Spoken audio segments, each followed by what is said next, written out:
नमस्कार दोस्तों, स्वागत है आपका डिवाइन इंस्पिरेशन चैनल पे। मैं एस्ट्रोलॉजर अमन गांधी आज आप लोगों से डिस्कस करूंगा 8th हाउस के कुछ सिग्निफिकेंस की, और वहाँ पे अगर जो भी ग्रह बैठे हैं वो कैसे अपना असर दिखाते हैं तो उस बारे में हम लोग बात करते हैं।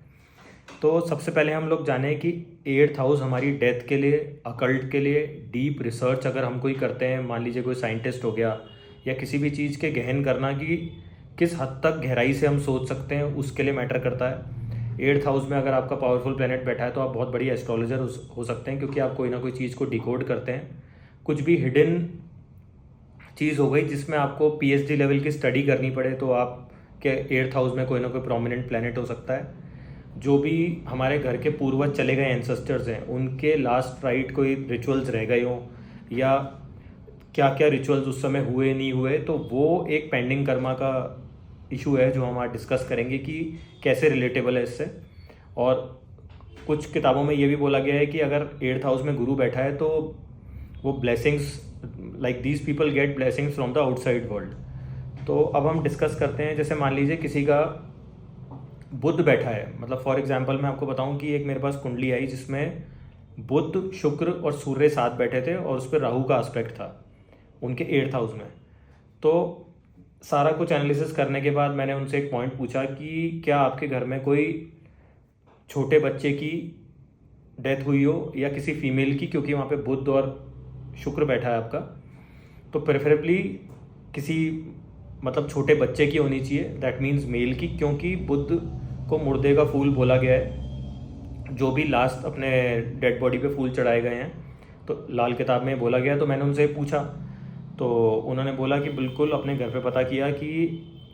उनसे पहले उनका एक भाई था जिसके लास्ट रिचुअल्स उनके मामा ने करे थे। तो मामा भी आ गया, देखिए आपकी, कि अपना ननियाल पक्ष हो गया बुद्ध से रिलेटेड, तो उन्होंने करे। तो बोलता है कि जाने अनजाने में कोई ऐसा हो सकता है कि हमसे कोई रेमेडी उस समय जो भी रिचुअल्स होते हैं तो वो कुछ रह गए हों।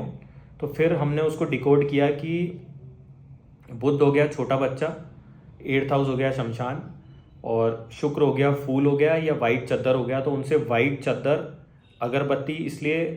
अगरबत्ती भी डोनेट कराई क्योंकि वो जलेगी तो धुआं होगा, धुआं मतलब राहु। और अगरबत्ती की जो स्टिक होती है वो, क्योंकि पहली राशि का साइन था, मतलब मेष राशि के साइन में बुध, शुक्र, सूर्य थे और राहु का एस्पेक्ट था, तो उससे कॉम्बिनेशन बना के शमशान के अंदर जो भी वहाँ पे लोग रहते हैं उनको वो उनके हाथ से डोनेट कराया।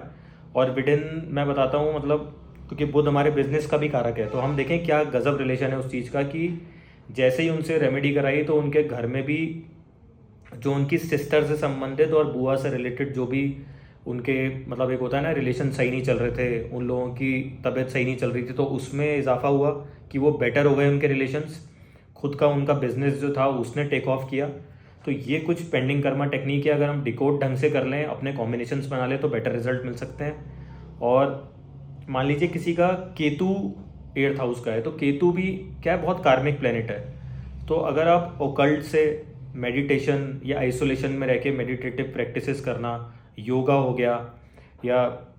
क्योंकि केतु हमारी टेल बोन भी हो गया, लोअर पोर्शन हो गया, तो योगा में भी ये सारे मूवमेंट होते हैं जो केतु की एनर्जी को सिंक्रोनाइज करते हैं और हमें बेटर रिजल्ट देते हैं। और केतु खुद भी अध्यात्म का कारक है, तो आप जब भी देखेंगे कि इस तरह की महादशा लगती है तो आप स्पिरिचुअलिटी की तरफ अग्रसर होंगे। और किसी का ये एक्टिव है तो मैं तो कहूँगा कि आप थोड़ा और अपने आप को अध्यात्म से जोड़ें। एस्ट्रोलॉजर बहुत अच्छे बन सकते हैं, आप इसकी पढ़ाई करें तो एक बहुत शीट्स पे पहुंच सकते हैं उसके अंदर। और थोड़ा सा अपनी एक जोन आउट रह के लोगों से, कम लोगों से मिलें और एक बढ़िया अपने अंदर एक इंट्यूटिव पावर को डेवलप करेंगे तो आप इसका यूज़ बेटर वे में कर सकते हैं। और इसी तरह से जब गुरु यहाँ पे बैठ जाते हैं 8वें घर में, तो बहुत से केसेस में देखा गया है कि इनके साथ के, जैसे मान लीजिए इनके बड़े भाई साहब हो गए, इनके फादर हो गए, इनके कोई गुरु हो गए, या जिसको बहुत ज़्यादा मानते हैं ये, तो वो इनसे दूरी बनाने लग जाते हैं, या इनकी एनर्जी ऐसी हो जाती है कि ये